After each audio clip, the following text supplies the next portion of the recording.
안녕하십니까. 약자와 함께하는 인생성형가 정영기입니다. 더도 말고 덜도 말고 늙어서도 중산층으로 살면 좋겠다. 노후에도 퇴직 이후에도 죽기 직전까지 중산층을 유지하다 살면 더 원한이 없겠다 하는 사람들이 많습니다.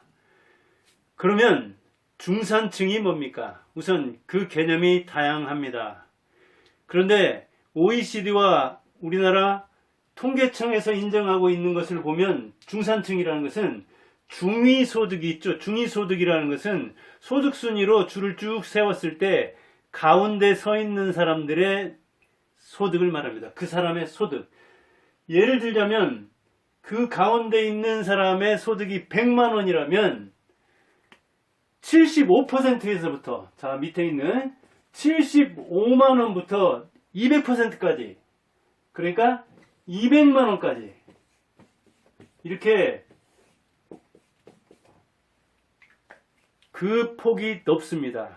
중산층은 중산층 할 때 산자가 이 나을 산자 아닙니까? 생산한다. 그러니까 재정적 측면에서 보면 중위소득의 75%에서 200%까지 속한 사람을 중산층 그럽니다.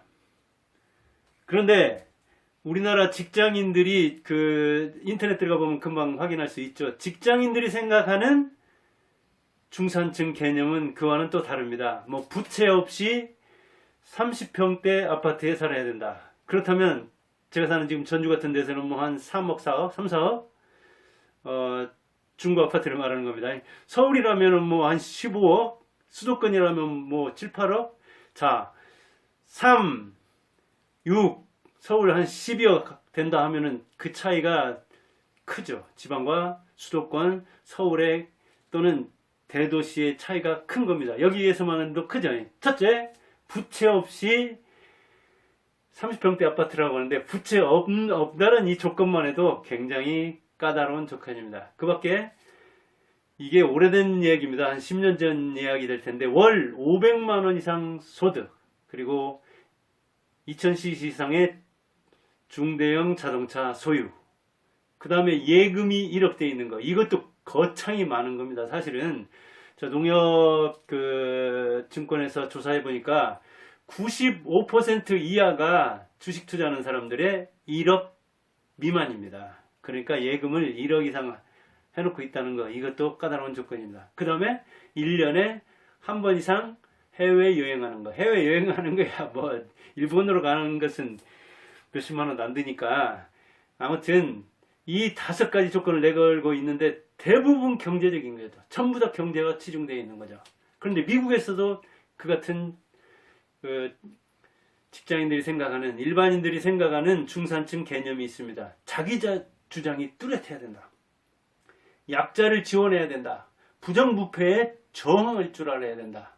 그리고 일정하게 나오는 정기적으로 나오는 비평서를 정기구독해야 된다. 굉장히 정신적이고 문화적이죠. 교양과 정의를 중시하는 거죠. 경제적인 거 거의 안 들어있잖아요. 그러니까 한국과 미국의 중산층 개념의 차이가 이렇게 큰데 아무튼 우리는 OECD나 통계청에서 쓰고 있는 걸 본다면은 중위소득의 75%에서 200%까지를 중산층 그렇게 이야기합니다. 역시 자, 그 개념에 입각해서 2020년을 기준으로 해서 조사를 해봤어요. 사실은 100세 시대 연구소라는 곳에서 중산층에 해당되는 사람들 30에서 50대까지 해서 760일 해당되는 사람을 4인 가구 중심으로 해가지고 조사를 했어요. 이게 2020년 2월에 온라인을 통해서 조사한 결과입니다. 그렇게 조사를 했는데 자 2020년을 기준으로 한다면 그때 중위소득은 중간에 줄 쭉 세웠을 때 중간에 서는 사람의 소득이 얼마였느냐 4인 가구로 512만 원이었습니다. 그러면 이것의 75%에 해당되는 것은 얼마입니까? 예, 384만 원입니다. 384만 원이고 그리고 200%에 해당하는 것은 예, 금방 계산 나오죠. 1024만입니다. 이렇게 384만원에서 1024만원까지 해당되는 사람을 경제적 측면에서는, 소득 측면에서는 중산층, 그렇게 이야기할 수 있습니다. 2022년 기준입니다. 작년입니다. 아직 올해는 지나가지도 않았잖아요. 4인 가구고요. 우리나라 뭐 이제 4인 가구도 드문데, 아무튼 30대에서 이렇게 30세에서 50세까지니까 그렇다고 치죠. 그렇다면 노후는 그 이후죠. 퇴직은 퇴직 그 이후잖아요. 50대 후반, 60대까지 일하는 사람도 있고 그러니까요.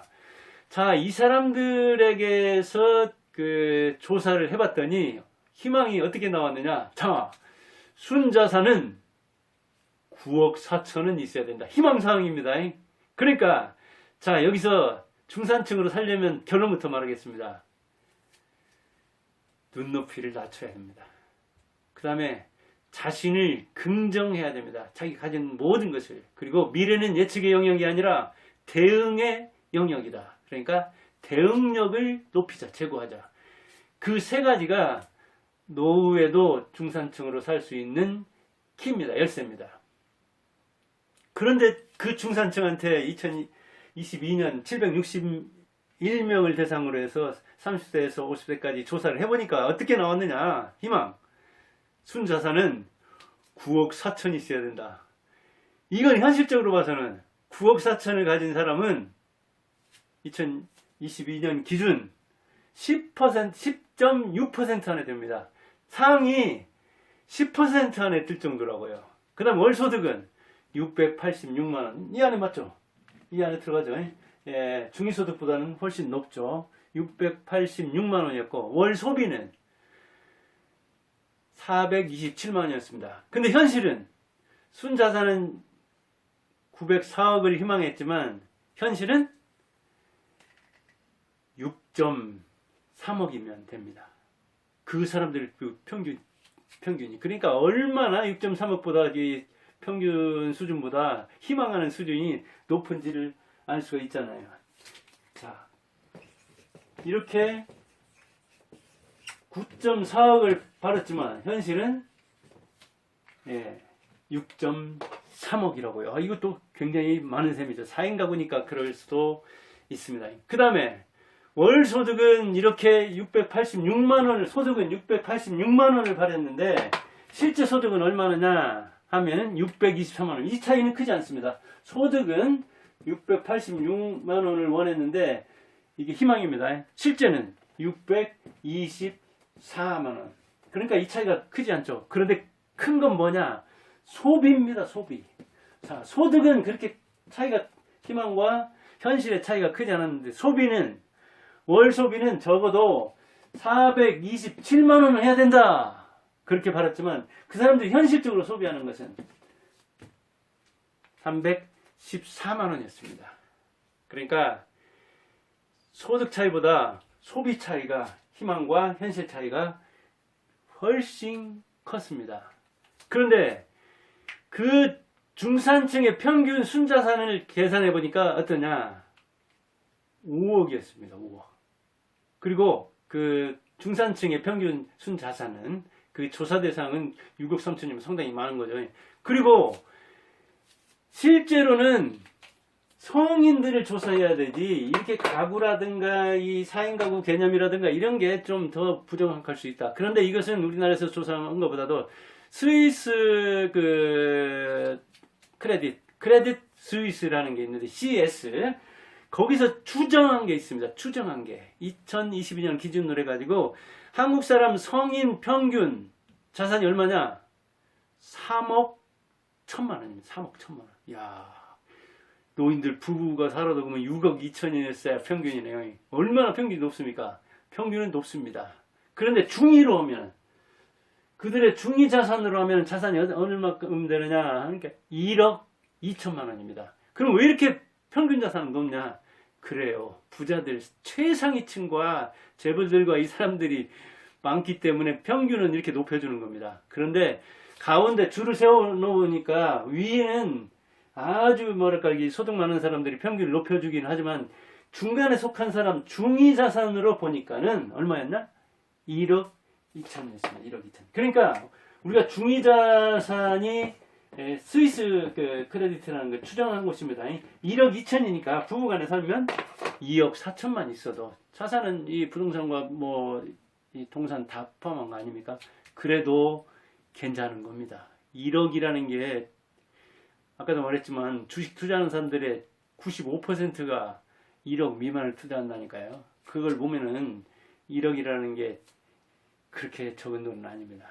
그렇게 해서 직장인들이 바라는 이 뭐랄까요, 정의와 그 다음에 그 현실에서 뛰고 있는 젊은 사람들 30에서 50까지니까 아주 그 경제활동을 가장 왕성하게 하고, 그리고 생애 주기적으로 볼 때도 경제의 최전성기를 달리고 있는 사람들의 그 순자산 평균 한 5억 정도 되는데, 희망은 그 2배에 육박하는 9억 4천. 그런데 그 정도 희망이면 우리나라 상위 10.6% 안에 든다. 그러니까 우리가 유튜브나 뭐 여기저기에서 부자들 소리를 많이 듣고 그 다음에 억걱하는 것은 우스워가지고 조 이러고 있으니까 굉장히 그 잘 사는 사람들이 많은 것 같지만 냉정하게 보면 그렇게 많지 않습니다. 그런데 우리는 자신을 아주 비하합니다. 무시하는 정도가 아니라. 그러니까 자신을 낮춰도 너무 낮추고, 그리고 눈높이는 너무 높습니다. 어찌 보면 현실은 땅인데 눈은 하늘에 두고, 이른바 상향 비교를 통해서 사는 것은 30세에서 50세까지는 괜찮을 수 있죠. 그런데 노후에도 계속해서 위를 바라보고 저 높은 곳을 향하여, 저 하늘을 향하여 간다면은 퇴직 이후의 인생도 고단하고 피곤할 수밖에 없거든요. 근데 그렇게 사는 사람들이 굉장히 많다는 겁니다. 이 조사에서 또, 자, 그러면 당신은 퇴직 이후에 중산층 수준을 유지할 수 있다고 생각합니까? 이렇게 물어보니까 아니다. 부정한 사람이 69.1%였어요. 더 문제는 뭐냐면 현실적으로 중산층에 속하는 사람들을 대상으로 해서 조사했거든요. 근데 그 사람들을 대상으로 조사했는데도 당신은 중산층입니까? 물었을 때도 53.7%는 그래, 나는 중산층이다. 이 안에 들어가니까 중산층이다. 근데 이 안에 드는 사람들을 상대로 조사했는데도 아니야, 난 가난해, 중산층 아니야, 나는 하층민이야 한 사람이 거의 절반에 육박하는 45.6%는 나는 중산층이 아니야. 중산층을 대상으로 해서 표본으로 해서 조사를 했는데도 그런 거예요. 그러니까 자기를 긍정하는 사람이 절반을 조금 넘는다는 거예요. 중산층을 대상으로 조사했는데도 그러면 상위층에 속한다는 사람은 0.7%예요. 그 사람들은 자기를 긍정하고 실제로 거의 상위층 즈음에서 그렇게 살기 때문에 그런지도 모르고, 아니면 겨우 중산층에 걸쳤는데도 그래, 나는 뭐 더 부러울 게 없어, 나를 긍정해, 열심히 살았고 최선을 다했는데 그런 내가 멋져 하면서 자기를 인정하면, 그러면 중산층인 거죠. 아니 상위층인 거죠. 자, 이렇게 자기 현실도 부정하면서 미래에 대해서는 비관적이라니까요. 은퇴 이후에는 내가 중산층으로 살아갈 희망이 30%만 있다고 생각하고 69%, 69.1, 무려 10중 7명 정도가 나 중산층 유지하기 힘들 것 같아, 그렇게 이야기하고 있습니다. 그렇다면 대안은 뭔가요? 아까 중간에도 얘기했지만 대안은 자기를 긍정하는 겁니다. 나 괜찮은 사람입니다. 자, 어디선가 여자들을 상대로 해서 조사를 했습니다. 무슨 조사를? 외모를 조사했어요. 자기 그 외모에 대한 자기 긍정이, 외모에 대한 어떤 자긍심이 얼마나 있는가, 외모에 대한 자존감이 얼마나 되는가를 조사하기 위해서 몇천 명을 상대로 조사했다고 합니다. 그런데 얼마나 내 외모가 괜찮다고 했을까요? 나는 예뻐, 나는 멋져, 나는 역시 보란듯이 내 외모를 자랑할 수 있어 하는 사람은 4%, 10%도 안 되고 4%밖에 안 됐다고 합니다. 나는 왜 이렇게 키가 작아, 왜 코는 이렇게 생기고, 눈은 뭐 입모양이야, 왜 이렇게 이마는 그렇고, 뭐 턱은, 이 이빨은, 이 얼굴에만 해도 불만투성이에요. 불만투성이. 그렇게 살 거 뭐가 있어요. 난 괜찮은 사람이야. 자기부터 긍정해야 하는 거예요. 자기부터. 일단. 그래서 노인들 어때요? 늙는 것을 죽으라고 싫어하잖아요. 안 늙으려고. 동안이라고 하면 그렇게 좋아가지고 예쁘다고 하면 미인이라고 하면 아이고 60대가 아니라 30대 같으네요. 뭐 40대가 그냥 나 자빠지겠다고 하면은 좋아가지고 그냥 하는 빈말로라도 그렇게 해서 웃게 만들고 엔돌핀을 돌게 하면 좋기야 좋죠. 그렇지만 자기부터 긍정해야지 왜 남한테 그렇게 인정받으려고 합니까? 자기가 빈곤하니까 그런 거 아니에요? 자존감이 떨어지니까, 자존심이 없으니까 그런 거 아니에요? 자기를 긍정해야 돼요. 그리고 현실을 직시해야 돼요. 필요한 자산을 얘기할 게 아니라, 희망의 자산을 이야기할 게 아니라 있는 자산을 그대로 해야 돼요. 자, 아까도 얘기했잖아요. 집만 해도 제가 사는 이게 전주. 자, 금방 좀만 올라가면 대전. 더 올라가면 저 수도권 수원. 그 다음에 서울. 다 달라요, 이게. 30평대면 전주에서는 뭐 3억에 사는 5억이면 괜찮은 집 산다 하면은 태전에 가면 뭐 5억에서 10억까지 할 거고 수원이다 서울 가면은 이를테면 10억이다 아니 강남 같은 데서는 곧 쓰러져 가는 집도 뭐 몇십억짜리도 있고 그러잖아요. 이 천차만별인 거예요. 그러면 자 여기 3억 사는 사람보다 30억짜리 사는 아파트 사는 사람이 자 혼자 사는 사람이 미스코리아하고 사는 사람보다 아니 그냥 달콩알콩 사는 이 손남 손녀가 탤런트끼리 사는 사람보다 누가 행복하다고 할 수 있나요? 자기가 행복하면 된 거예요. 3억 집에서도 행복하게 만족하면서 살면 자기를 긍정하면서 살면 좋은 거고 탤런트하고 살아도 싸우면 30억이 아니라 300억 아파트에 살아도 거기가 지옥이 되는 거예요. 그렇지 않나요? 그렇게 생각해야 돼요. 물론 정신승리법, 자기만족법, 행복은 선택이라고 하지만 뭐 부당하게 선택하면 안 되죠. 어느 정도 경제에 돼야 되죠. 물론 부자로 살면 얼마나 좋습니까? 근데 저는 인생 성형가로서 몇 억도 없는 사람 몇 천만 원 가지고 행복하게 사는 사람도 보는가 하면은 몇십조 가지고도 불행하게 사는 사람도 봅니다. 재벌스부터 시작해서 거리에 노점 상하는 사람까지 저는 누구나 만나려고 하고 누구의 삶도 살려고 하니까요. 그리고 시골에 가면 정말 한 달에 몇십만 원 그것도 겨우 어떻게 끌어모아가지고도 그냥 만족하면서 사는 노인들 얼마든지 있습니다. 우리 어머니부터가 그럽니다. 당장 뭐 100만 원 안 되는 소득 가지고도 알뜰살뜰 삽니다. 살아가는 게 아니라 자식들 이렇게 생각하면서 든든하게 그 자식들도 자주 드나들고 그렇게 자기 현실을 직시하면서 자기를 긍정해야 되고 이 중산층 개념을 너무 경제에 국한해 가지고 자기가 이를테면 친구보다 같은 동네에서 나왔는데 누구보다 내가 공부는 더 했는데 나보다 생긴 게 뭐가 있다고 아니 못생긴 게 서방 하나 남방 하나 잘못 넣어가지고 이렇게 하다 보면은 죽을 때까지 중산층으로 살기 어렵죠. 마음이 그런 그 가난한 자는 빈곤하게 사는 거죠. 그 다음 미래는 예측의 영역이 아니라 대응의 영역입니다. 왜 근데 미래를 미리 비관하고 부정하고 그럽니까? 그때 대응하면 되는 거예요. 정 안 되면은 이렇게 근로할 수도 있는 거고 자식들이 잘 됐는데도 이게 그 노인 뭐 이렇게 이 근로사업 그런 거 있잖아요. 국가에서 하는 거 그런 거 나가는 거 자식이 부끄러워하는 게 아니라 부모가 나가려고 하면 그런 나가서 동네 사람들과 어울리고 그러면서 도시락 사와서 간식 싸온 거 까먹으면서 그렇게 살고 시골에 가면 80대 노인들이 일합니다. 이때 아파트도 물론 이제 참 조심해야 되고 온열병 조심하고 그래야 되지만 부모들이 그렇게 하지 말라고 말려도 한다니까요. 그냥 농사 어떤 경우에는 막 이 농사 지어놓은 걸 막 갈아 엎어버리고 그냥 못 나가게 하려고 막 자식들하고 싸우고 하는데 그게 꼭 효도일까요? 참 어려운 거예요. 그러니까 외모에 대해서도 이렇게 자기를 부정하고 재산에 대해서도 자기를 부정하고 그냥 상층 비교해가지고 계속해서 자기를 부정해가지고 좋을 게 뭐가 있습니까? 병납니다. 10중 8구가 가난하다고 합니다. 30억 부자한테 생각해보세요. 300억 300억 부자한테 생각해 보세요. 주식 투자해가지고 3억 버는 사람한테 부자라고 보면은 30억, 300억.